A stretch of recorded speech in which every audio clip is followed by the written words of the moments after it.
काय भाऊजी मग का बसलाय असं? काय आता तुम्हाला सांगू, काय झालं?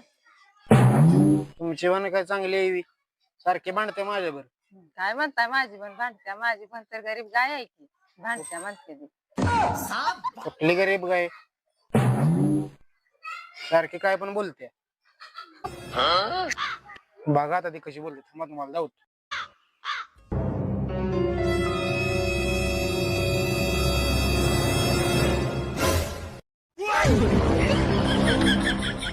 बघा आता कशी बोलते. कुठे चाललेस ग तू? चालल्या मारायला. एवढा मेकअप करून मारायला जाते ती काय? गेल्यावर पेपरात चांगला फोटो यायला नको का? बघा बघा कशी बोलते, बघितलं का? बरोबरच आहे की, पेपरात फोटो चांगला आलाच पाहिजे की. जावा तुम्ही पण मारा, जावा तिच्या बरोबर जावा.